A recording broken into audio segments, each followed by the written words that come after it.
The men broke when they saw the last child in the safe room taken by a zombie while still alive. "Captain, you said she was just a jealous liar? You told us to guard you and Serena during the fireworks.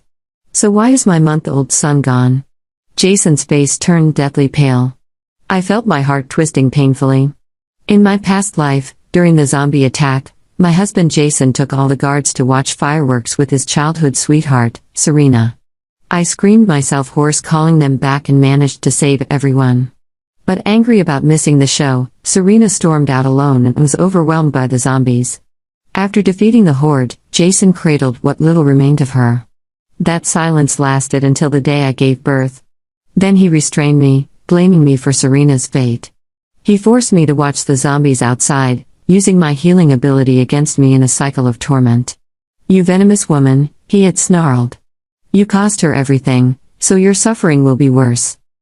When I opened my eyes, I was back. Back to the day the zombies first attacked. I was reborn the moment their guttural roars echoed through the forest. On pure instinct, I shot out of my room and threw myself at the console in the broadcast center. "Attention, everyone. Attention." My voice crackled over the speakers. "A massive zombie horde is approaching. All personnel evacuate to the safe room immediately." The words had barely left my lips when the first terrified screams erupted. "Move." I grabbed the machete from my belt, guiding the panicked crowd while pushing back the first few infected that broke through the perimeter. The retreat was a chaotic nightmare. I scooped up a few children frozen in fear and ushered them through the heavy steel doors of the safe room. Clang! The lock slammed shut, sealing us off from the danger outside, if only for the moment. The survivors, still reeling from the shock, collapsed to the floor, their sobs echoing in the enclosed space. A woman clutching an infant grabbed my arm, her eyes wide with panic. "Arya, you have to find Captain Jason. Get him back here to save us." I closed my eyes, forcing myself to deliver the cruel truth. Jason took the entire security team to the summit on the edge of town. He's protecting Serena while she watches the fireworks. The room erupted. "Fireworks? Has he lost his mind? He left us here to die for her?" Just then, a deafening sound reverberated through the room. Bang! Bang! Bang! The steel door shuddered with each impact, the center beginning to buckle and warp. At this rate, it was only a matter of time before it gave way. We couldn't wait for him. Maybe we don't need them," I said, a desperate idea forming. I turned to Jason's mother. "Mom, the electric fence. If we can activate the high-voltage grid, we can stop them." Her eyes lit up. "Yes, the fence." She quickly pulled out her comms device. With every eye in the room fixed on her, she made the call.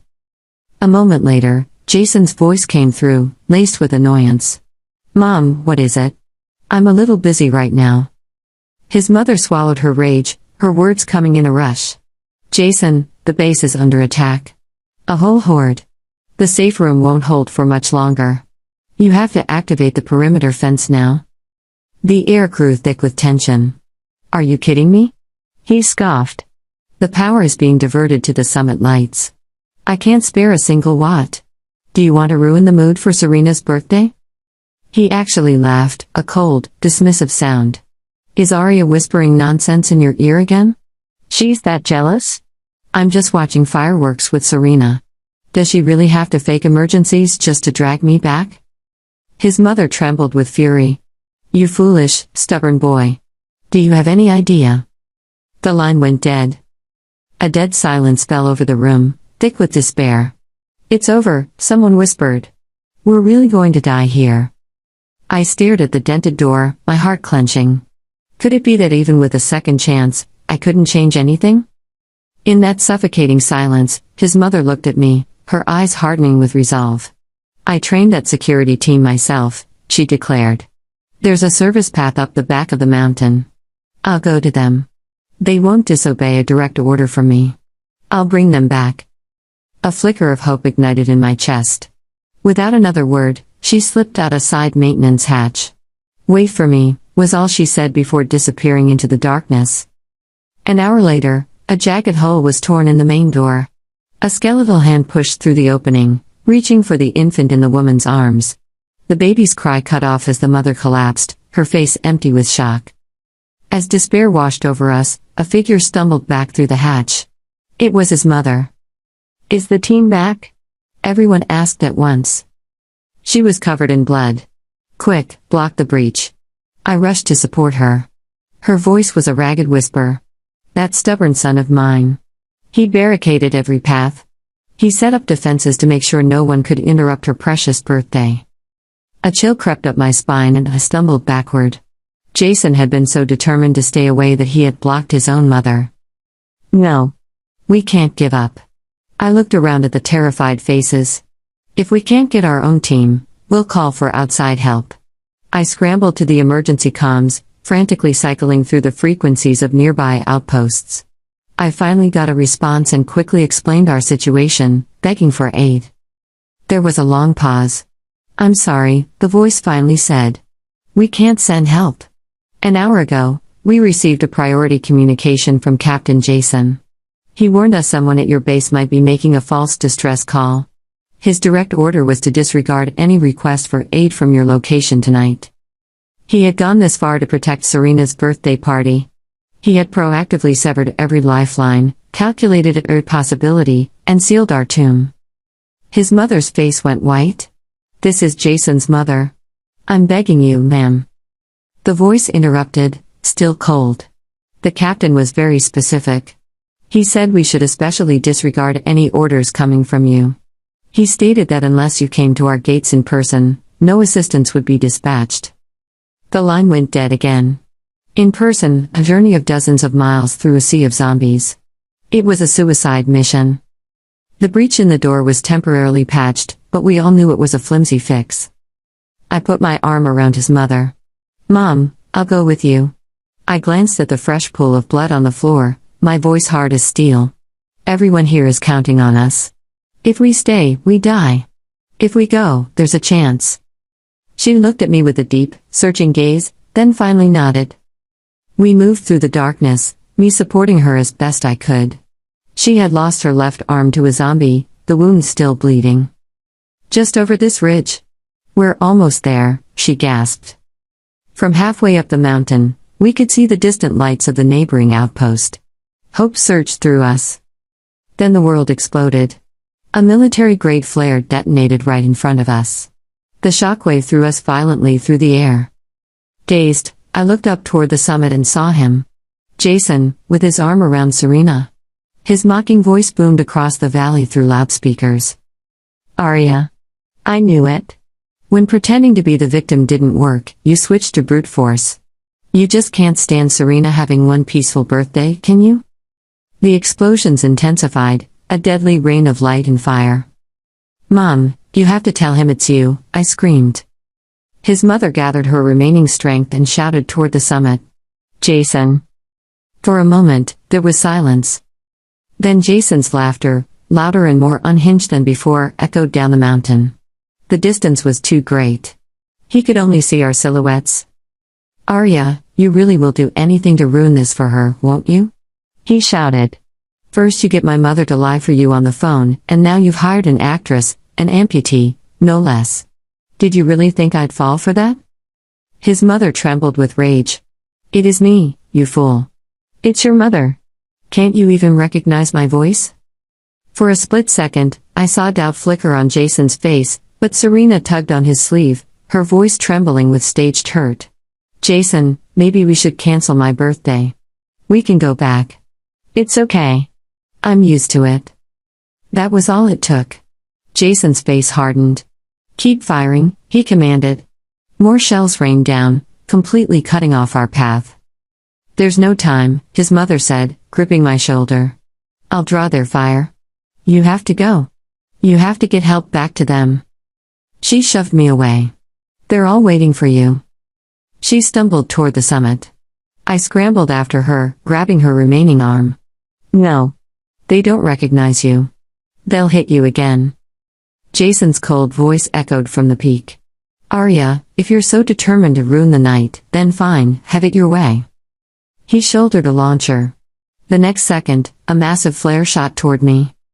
"Arya, look out." His mother threw herself at me, shielding me with her body. The explosion was deafening.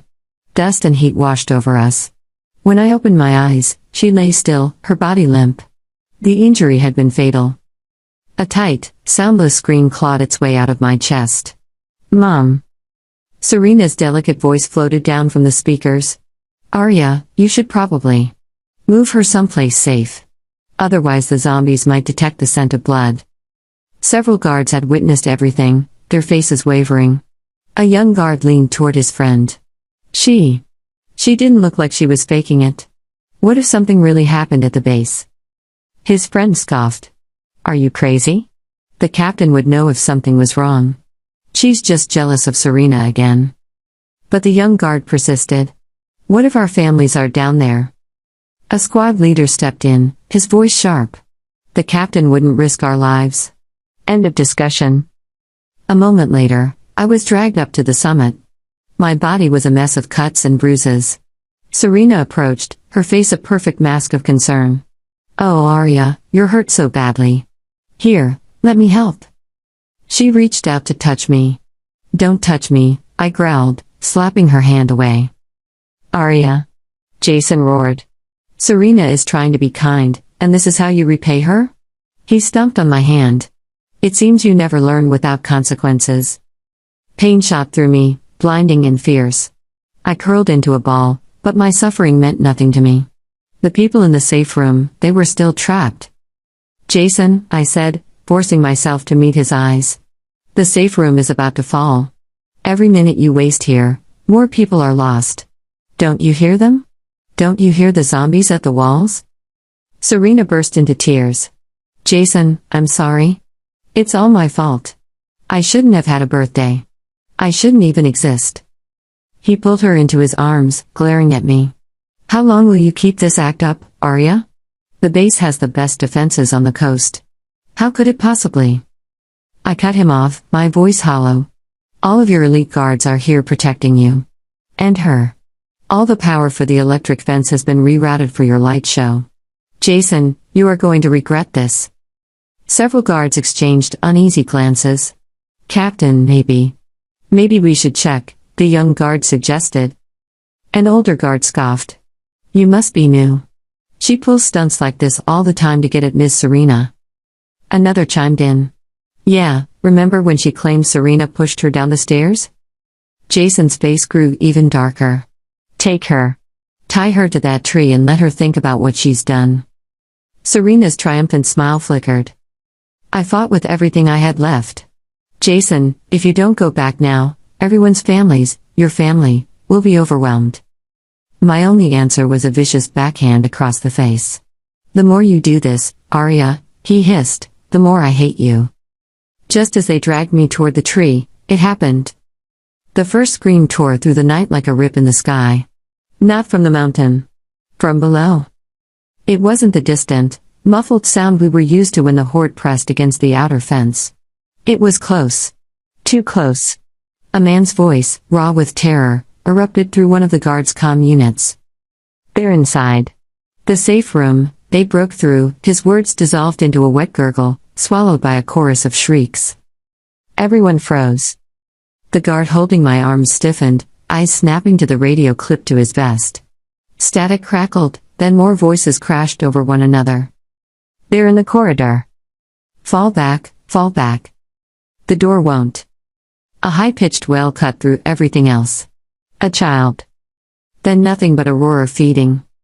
For a heartbeat, the night on the mountain went completely silent. Even the fireworks seemed to pause mid-bloom, the bursts of color hanging over the summit like mocking flowers. I tasted iron on my tongue. My nails dug into the dirt as I forced the words out, low and shaking. "That," I said, "is your best defense system on the coast."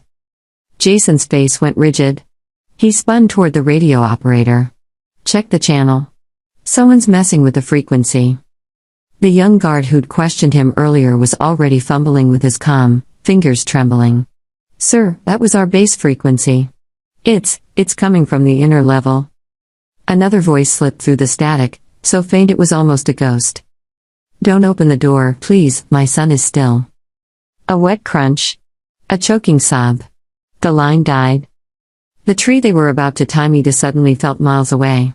The image of the safe room flashed before my eyes, the warped door, the buckling hinges, the woman clutching her baby. I saw again the rotten hand bursting through, the way the mother's eyes had gone empty in an instant.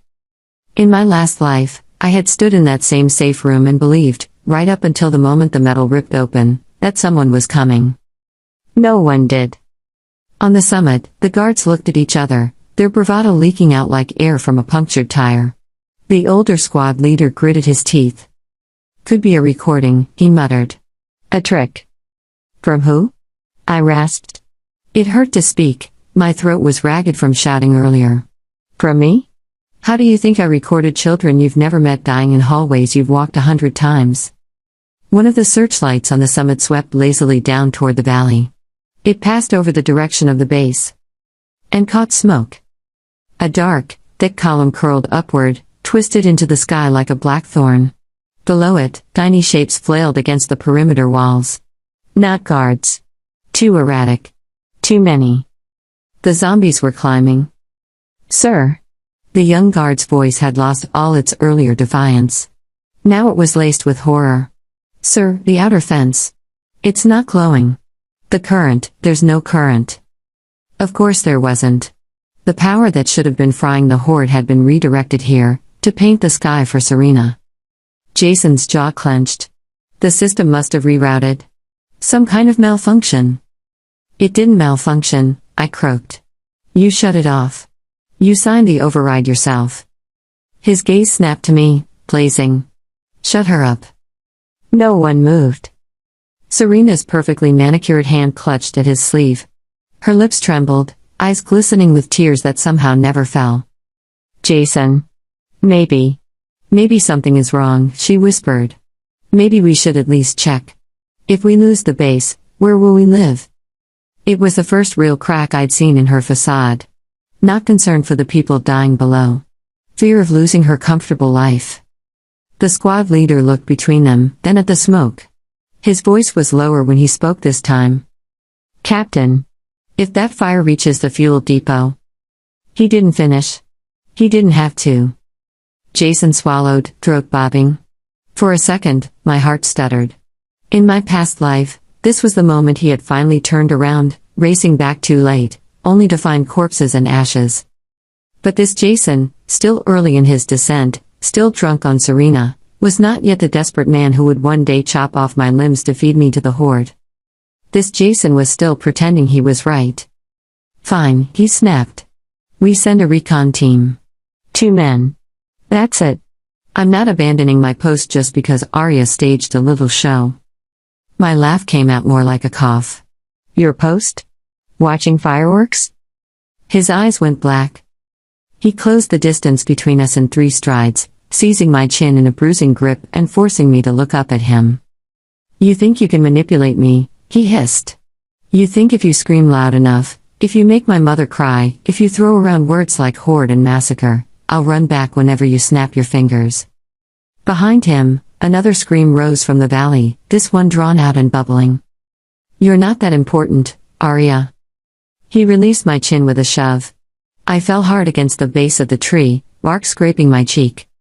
Tie her up, he repeated, voice ice cold. If she breaks free, the punishment will be worse. Rough rope bit into my wrists. The guards worked mechanically now, their movements jerky, eyes constantly flicking to the plume of smoke below. I could see it in their faces, the first seeds of doubt, buried under years of loyalty and fear. In my last life, I had tried to chip away at those walls with reason, with pleading, with proof. This time, I had something stronger. The truth was already tearing them down for me. As they knotted the rope, the ground vibrated faintly.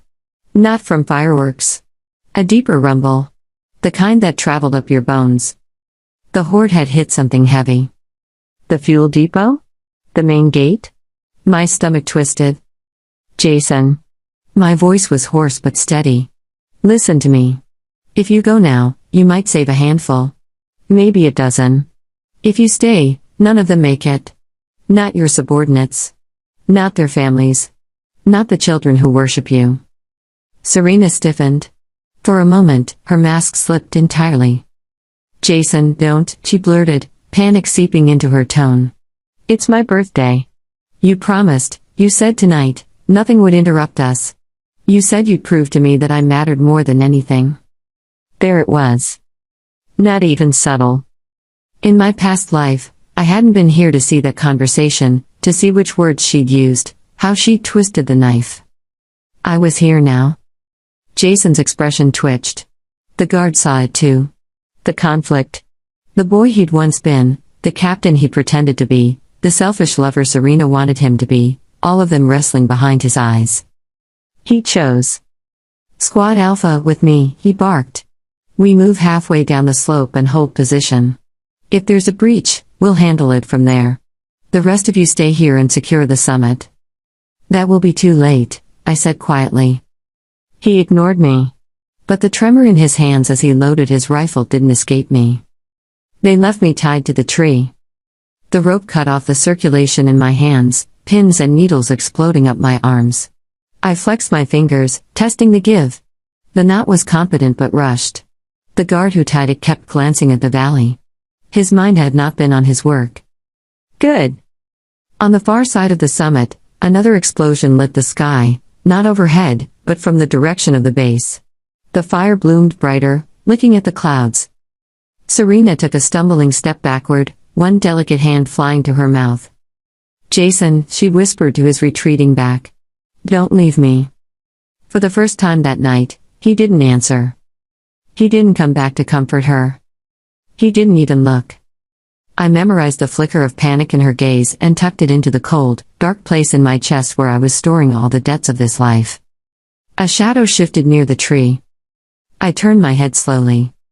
The young guard, the one who'd questioned Jason twice, stood just behind the trunk, out of Serena's line of sight. His jaw was clenched so tight I could see a vein throbbing in his temple. Keep your head down, he muttered without looking at me. His fingers brushed the rope at my wrists. The fibers loosened by a hair's breadth. He stepped away before I could answer, moving back into the light, face impassive. I didn't breathe for 3 full seconds. Then I twisted. The pain as the rope burned deeper into my skin was sharp, but it was pain I could use. The knot had a flaw. A tiny one, but enough. A loose loop where his distracted fingers had misaligned the last coil. I wriggled, shoulders screaming, forcing my wrists to angle just right. The loop slipped. One hand came free. I bit down on a cry, pressing my forehead against the tree as if in despair to hide the movement. Slowly, carefully, I worked at the remaining rope until it fell into my lap like a shed skin. I stayed still. If I ran now, all I'd accomplish was a bullet in my back. Below us, the battlefield shifted. Gunfire crackled faintly from the mid-slope. The silhouettes of Squad Alpha flashed in and out of the intermittent light from the fireworks and the fires below. The line of their formation buckled, then straightened. They'd met the outer edge of the horde. My heart pounded so hard it felt like it might crack my ribs. I could see flashes of memory overlaying the present, the way it had been, the way it had ended. Jason standing over me in a filthy basement, blood splattered on his boots, calling me venomous. My own screams as the zombies tore into me, healing over and over only for him to feed me to them again. Not this time. This time, I wasn't the one trapped in the dark waiting to be eaten.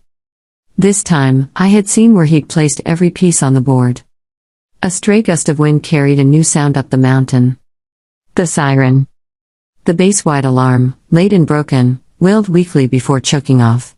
Backup power trying and failing to kick in. The summit guards shifted uneasily. Serena paced near the edge of the platform, teeth worrying her bottom lip. Why haven't they called up an all-clear? She demanded, voice a little too shrill. Jason said he'd handle it quickly. He promised. The squad leader cast her a look that was almost contempt. Almost. Before he could answer, the young guard's comm crackled again.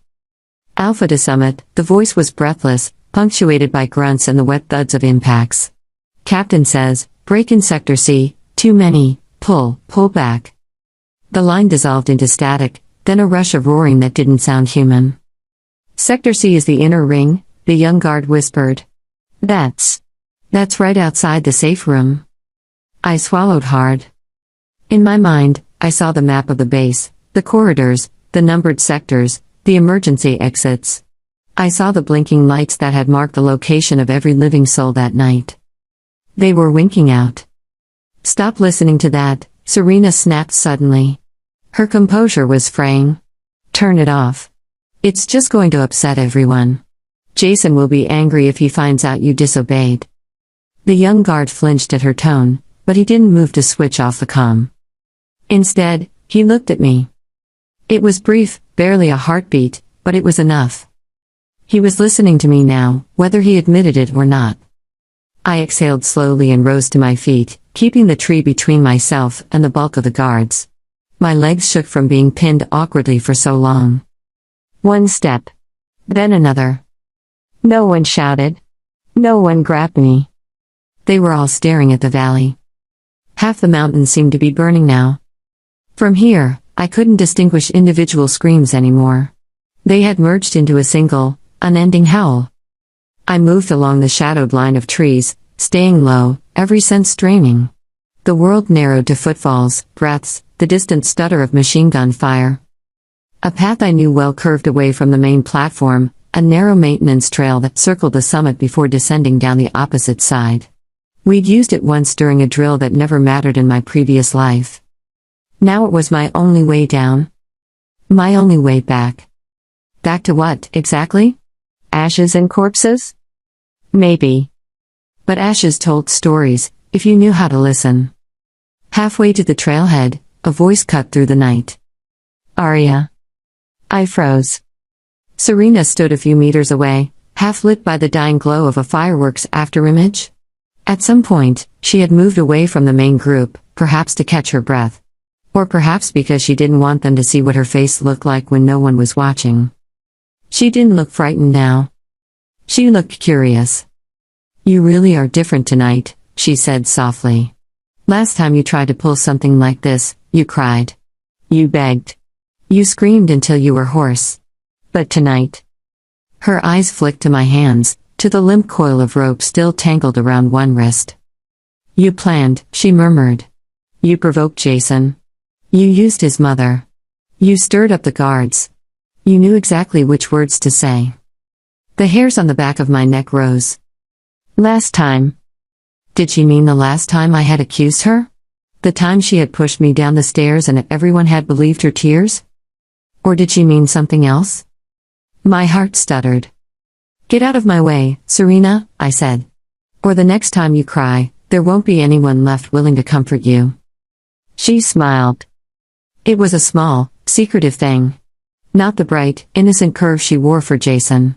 Something sharper. "Oh, I don't need comfort," she said. "I just need Jason to keep choosing me over everyone else. Over the base. Over his men. Over his mother. Over you." The mountain's fires reflected in her pupils, tiny suns burning crimson. "He's doing wonderfully so far, don't you think?" For one insane second, I wondered. Had she known?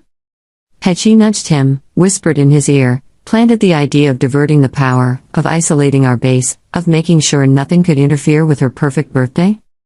Had she done it in the last life too? I stepped around her. "I hope you enjoy the fireworks," I said quietly. "Because when this night is over, nothing will ever be the same again." I didn't wait for her answer. The maintenance trail swallowed me, the sounds of the summit muffling behind me. As I descended, the heat from the valley hit my face like an open oven.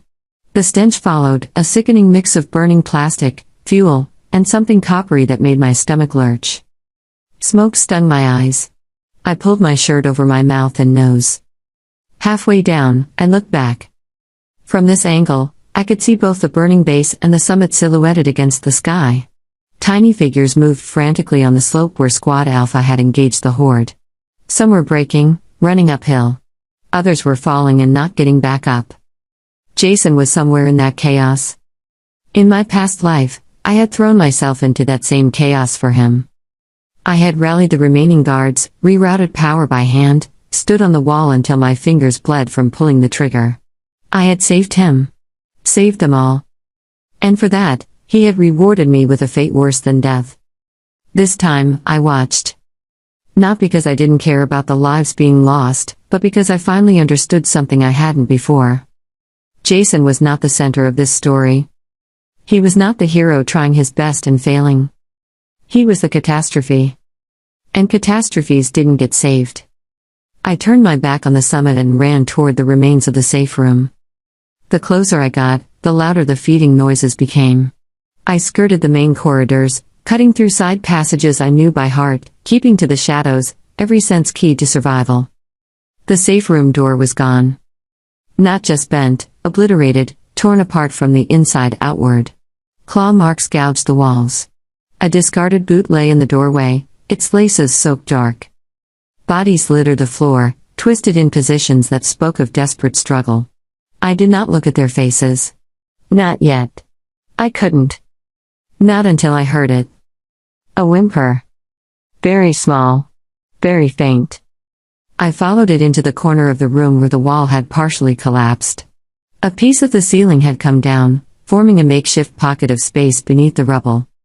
Inside, pressed into the dust, was a pair of wide, terrified eyes. A little girl. Her cheeks were streaked with tears and soot, her tiny arms wrapped around something clutched tightly to her chest. I dropped to my knees. "Hey," I whispered, forcing my voice to soften despite the adrenaline roaring in my veins. "Hey, sunshine. It's okay. I'm here." She flinched. I held up my empty hands. "I'm not a zombie," I said, and almost laughed at how absurd the words sounded. "See? No bites. No rotten teeth." After a heartbeat, she released a shaky breath. The thing she was clutching loosened slightly. It was a baby. Or what had been one. I swallowed hard. Gently, gently, I eased the tiny, mangled body from her arms, wrapping it in a torn emergency blanket. The girl's hand stayed frozen in the shape of holding, even after it was gone. "What's your name?" I asked. Her lips trembled. "And Mina." Mina. I didn't know her. In the last life, I might have passed her in the corridor, never realizing she would one day die because of a man's choice to watch fireworks. Not this time. "Okay, Mina," I said. "We're going to leave now, okay? There are more bad monsters on the way. We have to get somewhere they can't reach." She nodded jerkily and crawled out of the hiding space on shaky legs. Her small hand slipped into mine like it belonged there. As I led her out of the shattered safe room, the weight of the bundled corpse in my other arm felt strangely light. In my past life, I had clung to one man as if he were my entire world. In this one, I had just picked up my first new piece of it. I glanced once more toward the summit, where the flashes of gunfire were growing more erratic, more desperate. "Run, Jason," I whispered under my breath. "Fight. Survive. Do whatever you have to." The wind carried my words away. "Because I want you alive when everything you built comes crashing down. I want you awake when you realize exactly what you chose tonight." I tightened my grip on Mina's hand and stepped into the corridor, eyes already scanning for the hidden maintenance shaft that led beyond the outer perimeter. A route no one ever used. A route no one but me knew. At least, no one in my last life. This time, I wouldn't waste my rebirth begging for a different version of the same man. This time, I'd build something that didn't include him at all. And then, when my world was secure and his was hanging by a thread, I'd come back for him and for Serena. Not with screams. With justice.